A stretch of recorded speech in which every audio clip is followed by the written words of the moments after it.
South Korea has begun development of their Iron Dome-like air defense system, which will protect against rocket and artillery attacks. If you've never seen one of these in action, there's a ton on YouTube. Like, I don't know, I think it's really cool. The system itself uses radar, interceptors, and sensors to detect and neutralize incoming threats in real time. Of course, I'm saying it's really cool in like as somebody who's watched videos of it, but not someone who's actually been protected by this. I think there's a number of different things that are that are neat. But unlike Israel's system, South Korea's adaptation faces engineering challenges due to its mountainous terrain and also high density urban areas.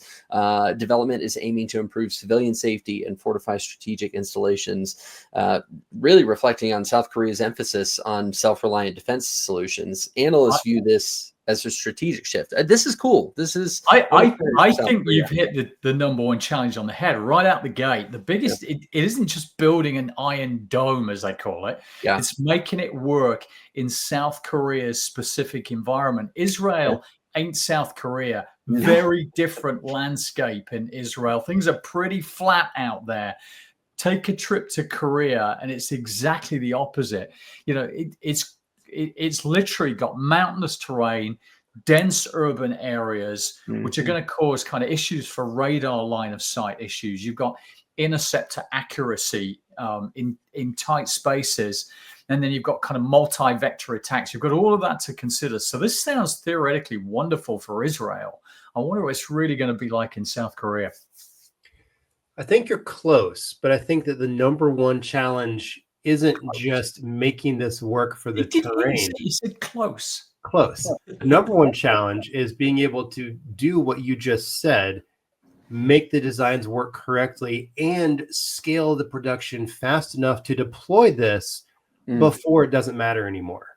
You want to be able to deploy this, especially with the fact that the budget is smaller now than it was supposed to be. So back in 2021, the multi-layer defense system that was going to, counter North Korea's long-range artillery threats, the government had earmarked about $2.56 billion for this.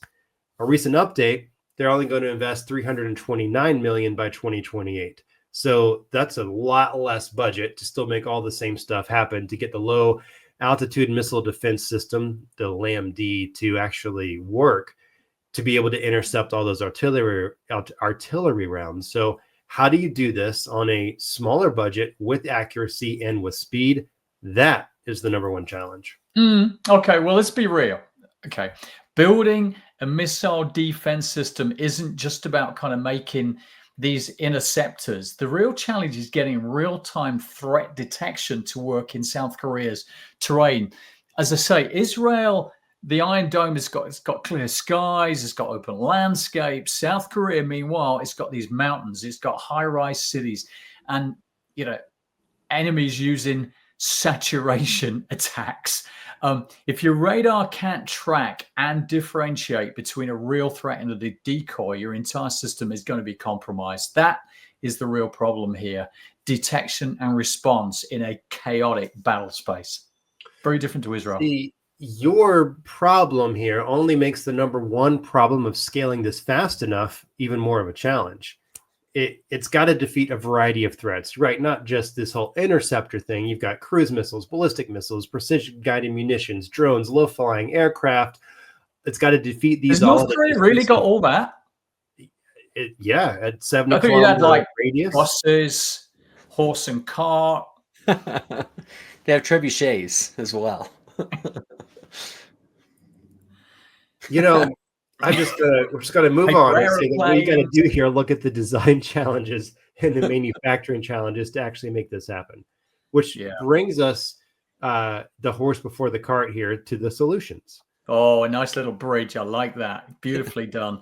The solution, advanced radar and AI-driven targeting. They're going to have to do that. With all of that coming at them that you just said, including the horse and the cart and the buses and the paper airplanes, all of that stuff coming in from North Korea, he's throwing the light at them. You've got to have AI-driven targeting in place here. So, and then you're going to have to simulate and validate. You're going to have to integrate your AI into the whole thing. So I think it's adaptive AI-enhanced radar tracking so that you can predict and you can classify those incoming threats. There you go.